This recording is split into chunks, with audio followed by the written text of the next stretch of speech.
this is a big story, and it would seem coming to the conclusion that parents' love is one of the believable reasonings behind Biden deciding to publicly take this decision. I mean, you'd have to be in his position, being the president, to have that sort of power to pardon somebody and pardon them in advance of the sentence even being his son actually even being sentenced. And in another scenario, if he wasn't the actual president and he was a regular person, not in the public eye, yeah, you could see most parents, the majority of parents, making a similar decision if they had the opportunity to ensure their child's future, minus the multiple problems that would have resulted from him having that charge to his name or having to do jail time. It makes a typological sense. Where it gets difficult and tricky is the fact that Biden is the outgoing president, and he previously said, when posed with the question of pardoning his son, that it's something he would not do. And just to add to that, it's funny that some suggestions were made in the mainstream media over the last week or so that, or at least since Trump's election win, that he should pardon Biden's son. I remember a few of the panelists on The View had suggested that, and even from the on the conservative side, there's been a few commentators who who've suggested that he could do it as a gesture of goodwill, like a sort of a olive branch and a reconciliation, healing gesture to the opposition. I mean, I don't know if that would have ever happened. What has happened is Biden's pardoned his son. There's only one way to explain it, and that is a parent's love. If Joe Biden did profit illegally, he did not pardon himself. He's still on the hook. The Democrat Party has been lying to the American public, not for 4 years, but for 50 years, maybe 100 years. Now I'm starting to wonder, was that his cocaine in the White House? This is me playing the world's smallest violin for their fake hypocritical outrage. The reason I'm so pissed off, it helps Trump.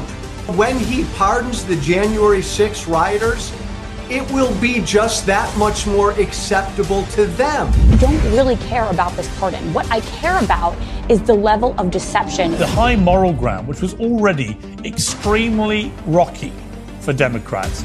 You've been effectively Biden. CNN Chief National Affairs Correspondent Jeff Zeleny, I believe, is with us. Jeff, can you hear me? And Jessica, yes. Okay, what are you learning? Look, we are just getting a statement from President Joe Biden. He's saying that today he signed a pardon for my son Hunter, and he goes through the reasoning why. Of course, Hunter is facing a sentencing later this month, but this is really a monumental moment for President Biden. He said several months ago in June, when he was still seeking a reelection, that he would not pardon Hunter Biden, but now we are learning he is. And let's just read through this statement quickly together. He said, "Today I signed a pardon for my son Hunter. From the day I took office, I said I would not interfere with the Justice Department's decision-making, and I kept my word, even as I watched my son being selectively and unfairly prosecuted." So this is a fairly long statement, about 4 or 5 paragraphs from President Biden, but really going through why he is making this decision. He also goes on to say this. He said, "No reasonable person who looks at the facts of Hunter's cases can reach any other conclusion than Hunter was singled out because he is my son, and that is wrong." He goes on to say there's been an effort to break Hunter, who has been 5.5 years sober, even in the face of unrelenting attacks and selective prosecution. So, of course, Jessica, let's take a step back. You obviously covered the Biden campaign along with me, and this is something that Hunter Biden has been dealing with. This was a tax case, a gun case.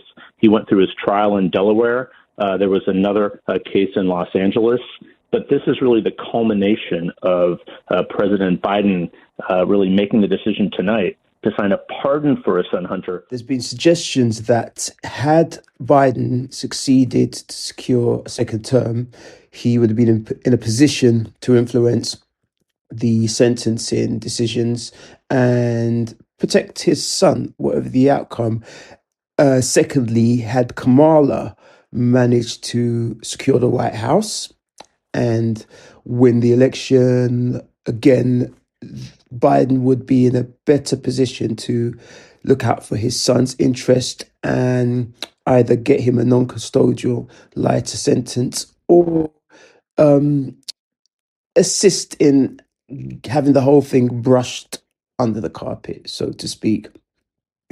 There also has been, this is going to stimulate or has stimulated vigorous debate as in terms of whether the charges were serious enough to have, led to the possibility of his son getting a custodial sentence, or even for the cases to have been, to have gone to trial.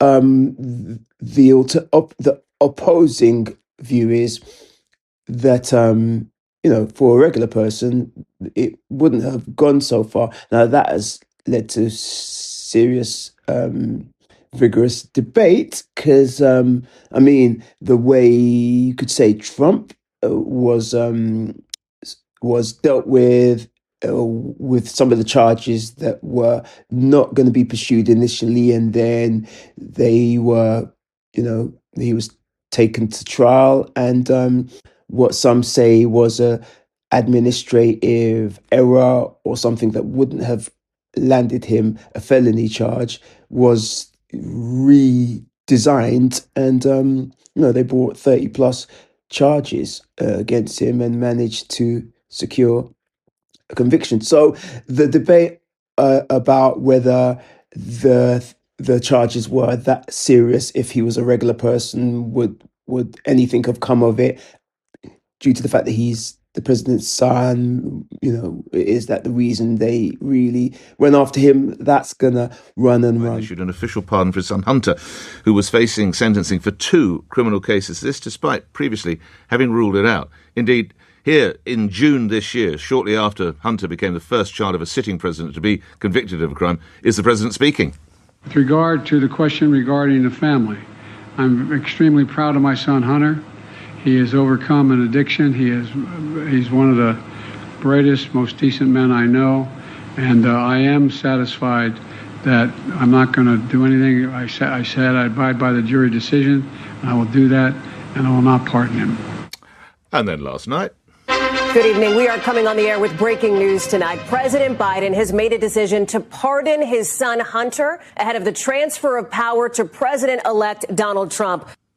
Now, these are the charges to which Hunter Biden pleaded guilty. It was tax charges as well as guilty of being an illegal drug user in possession of a gun. All right. Chandel Summit is US political commentator and attorney, joining us from Atlanta. Do you have a sense, Chandel, what sort of sentences might the president's son have been looking at? Morning to you. Good morning. I think that the potential sentences range from 0 to 10 years, with a likelihood of about 12 to 16 months under the sentencing guidelines for these particular charges. Biden has pardoned his son Hunter, despite previously saying he would not interfere with the Justice Department's decisions. Hunter Biden was convicted earlier this year of illegally buying a gun and lying about his drug use, as well as tax evasion. The president described the prosecution as unfair and a result of pressure from his political opponents. Hunter Biden said mistakes he made in his darkest days of addiction had been exploited to humiliate his family. Donald Trump has called the pardon an abuse and a miscarriage of President justice. Joe Biden has issued an official pardon for his son Hunter, who was facing jail time for federal gun and tax convictions. The charges will be terminated once the pardon enters the official court proceedings. The political classes will have their own view. Regular people will have their own view on this matter, and the legal professionals will have their own view on this matter. So I'm sure there are many supporting arguments on both sides of the debate. Today I signed a pardon for my son Hunter. From the day I took office, I said I would not interfere with the Justice Department's decision-making, and I kept my word even as I've watched my son being selectively and unfairly prosecuted. But now it is full clemency for Hunter Biden over criminal convictions in 2 cases. One where he lied about his drugs use when purchasing a gun, and the second for tax fraud, both of which could have seen him jailed in sentencing later this month. Point about, the seriousness of the crimes, that if this were anyone else, they would not be facing this serious of a sentence. And we've also seen, for example, former Attorney General Eric Holder, who served in the Obama administration, make that same point. So the big news of this morning, and you're going to have to explain this to us because this is such a peculiarly American thing, it feels. Mm-hmm. Joe Biden pardoning his own son before he leaves the office. Explain how much of a surprise this is, how big a deal this will be regarded.